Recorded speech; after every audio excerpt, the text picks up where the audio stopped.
So I'm talking about NightLase, and this is an Allure medical training video. So NightLase is the registered name for the nighttime laser, for the snoring laser or the sleep apnea laser by Fotana, the Fotana machine that we use for other services.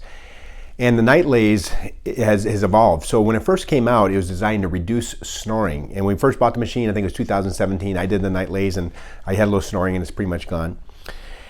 And we don't know how long it'll last, but typically people do 2 treatments for snoring and they get about a 50% improvement. Just treating the back of the throat, the back of the airway, it shrinks the tissues and they'll get about a 50% reduction in their snoring, and they can do additional treatments to get more reduction. The treatment's been done about 2 weeks apart, and we had done that occasionally. We weren't really offering it to our customers. We were more doing employees, family members and stuff, because it wasn't really part of our mainstay of business and it really wasn't treating anything other than snoring. And since that time, there's been a lot of developments with using the Fotana, the dual wavelength, ND-YAG and erbium-YAG. And a few papers were published that it was more and more compelling that this is something we should be offering more to our patients. So most recently, we're using a protocol that really just came out within the past year. What we're doing is called a NightLase 360. And we're using both wavelengths, both the ND-YAG, or the 1064, and the erbium-YAG. And the two together, just like we do for the vaginal rejuvenation or the 340 facial, they work synergistically. So for the NightLase, it's used to treat snoring. That was its first indication, and sleeping disorder. But now it also can reverse apnea. So I'm going to go over kind of, the patient consultation, what to expect, and how the treatment is done separately. Lisa's made some videos for that. So the NightLase procedure involves both wavelengths. We're tightening up the tissues of the oropharynx, which is the back of the throat, the base of the tongue, and underneath the tongue. And by treating all these tissues, it's causing regeneration of the tissues and tightening things back up, back to the was before. So this goes along with helping you look and feel better with less risk. Sleep apnea, which is where somebody stops breathing at night, they might even have oxygen drop down substantially, is a significant problem in North America. It's estimated that 25% of adults over age 30 have sleep apnea, obstructive sleep apnea. And most of them are never diagnosed because they just know that they're feeling tired during the day and they didn't sleep well, maybe they're snoring, but they didn't even know they were apneic. And what we do know about sleep apnea is it leads to obesity, diabetes, heart attacks, strokes, and congestive heart failure. It's also linked to psychiatric conditions such as depression and anxiety. And it also shortens your life. So having untreated sleep apnea, you'll live less time than if you treat the sleep apnea. And this is what science has shown us. It's even considered to be an epidemic right now because we are heavier than we were before. We have things that are stimulus to stay awake at night. We're looking at our phones or watching TV, so our sleep quality isn't as good. And this leads to more apnea, which leads to more disease. And how much apnea is tied into the American obesity epidemic, we don't really know, but it contributes in both directions. So both obesity can lead to more apnea, and apnea leads to more obesity. Apnea leads to more diabetes. Apnea leads to more heart attacks, strokes, heart failure, depression, and anxiety. They've even shown that people who have more severe apnea get lesions in their brain. A lesion means disease in their brain. They get loss of white matter and gray matter in their brain, more of the gray matter. And that treating the apnea and having resolved it for a year, it actually grows back. So this is very important in terms of cognitive ability. Having mental fogginess, maybe not being as sharp, can be caused by sleep apnea, and it's reversible. In fact, all conditions associated with sleep apnea, heart disease, heart failure, can improve, can reverse with treatment of sleep apnea. Now, until now, the treatment for sleep apnea were kind of barbaric surgery that's generally not done, where they actually cut some tissues out. It's a horrible surgery, has major complications. It's not done. There's a procedure where they implant a device into your chest and run a wire up into your voice box or in your throat and stimulate the hypoglossal nerve to stimulate breathing at night.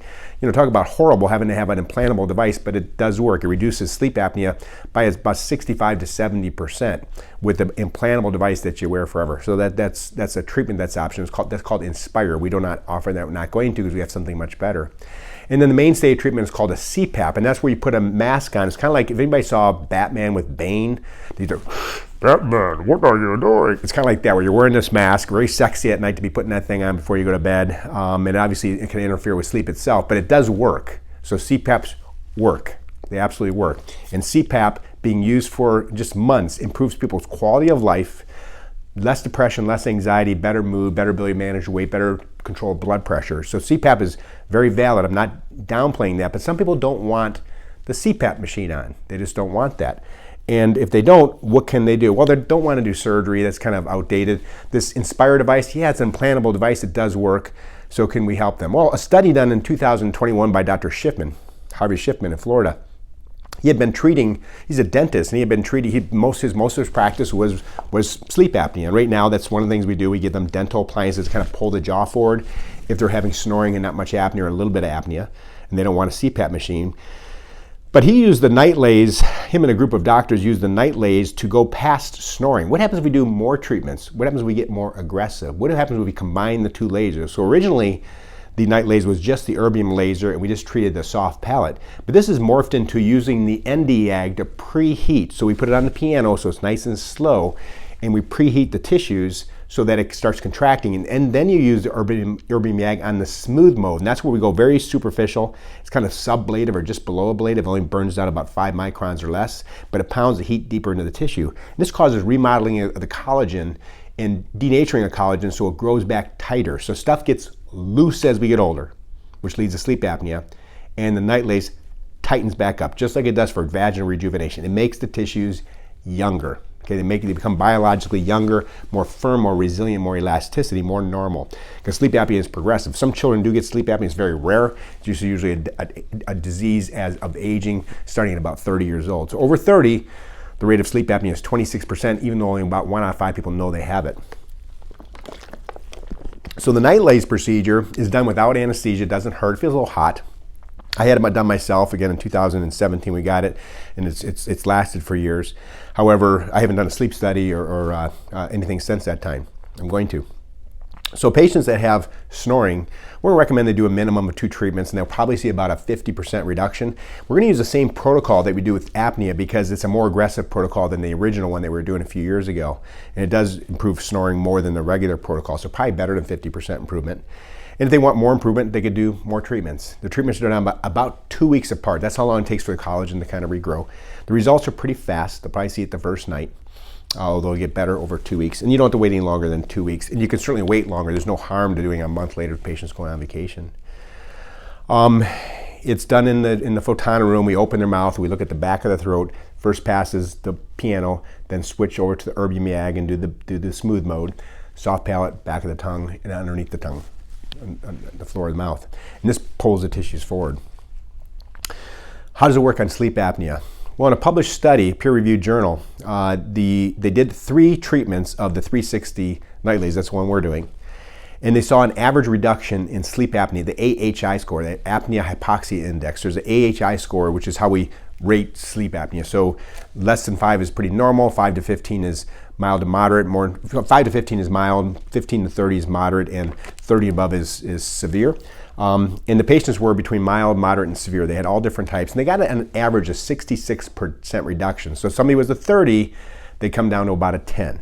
So they would go from severe to mild. If they were mild, they typically go to no apnea. And they saw a 66% reduction across the board, and the range was 34 to 100%. So some people might have needed 4 or 5 or 6 treatments. And at what point are people satisfied? I would say when their sleeping is really good and when their scores are below 5. So you can treat more. I've talked to doctors who have been doing this for some time. They say the most they would do is typically about 8. And that would be the more severe patients or maybe more obese patients that have thicker tissues. But we should tell patients probably figure a minimum of 3, and more typically 5 or 6 if they have more severe apnea. If they're mild to moderate, they're probably going to just start out at 3 and see how they do. If they're just snoring, 2 treatments and see how they do. The treatments are done 2 weeks apart. Hydration is important, so they can have a bottle of water and take some sips beforehand. And their mouth will feel dry afterwards. Again, just taking a lozenge or drinking water will solve that. There's no bleeding, there's no downtime. They can eat afterwards, but typically they might be a little sensitive for a couple hours, but if they want to eat, they can. There's no harm to that. There's typically no post-operative care other than staying hydrated. There's no pre-operative care. If somebody was really dehydrated and they had dry mouth, we might consider doing something for them to moisten their mouth up before the procedure. That's going to be the rarer case. That's a case, maybe have the provider determine whether or not they're going to give them something to increase moisture in their mouth. But in general, just drinking water beforehand, getting enough moisture in the tissues, letting it kind of swish around their mouth and drink it, and then do the procedure. We don't need to spritz it with water or anything because, again, we do want to hit the waters in the tissues, not on the tissues.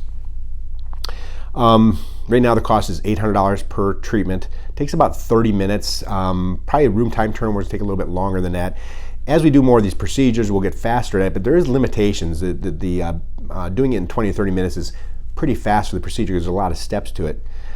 There's a handpiece that goes onto the PSO3 that can be sterilized, either cold sterilized or hot sterilized, and we can get more pieces if we need to. That's really the only part that touches the patient's mouth. Otherwise, we're kind of standing back with it. Teeth.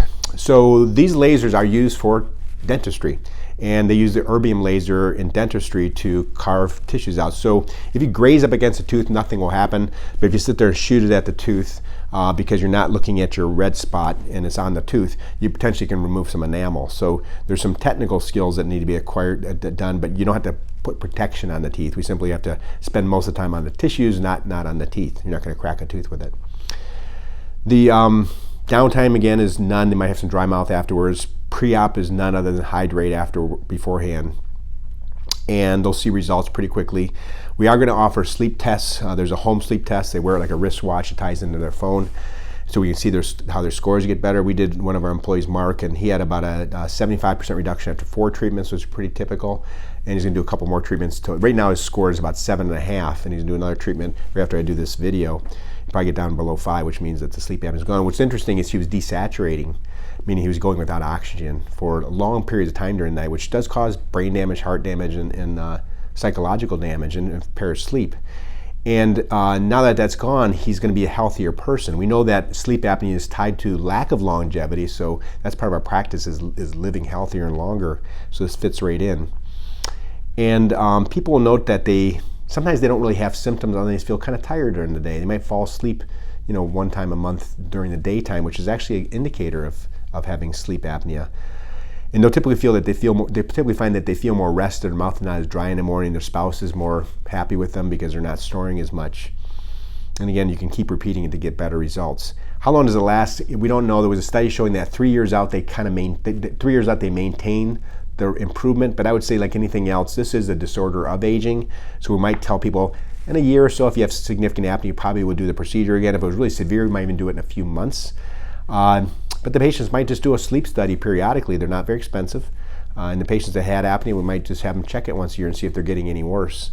People with snoring, reasonable to do a sleep apnea study to see a sleep apnea test to see if they're having apnea. That way they could be more serious about getting it gone.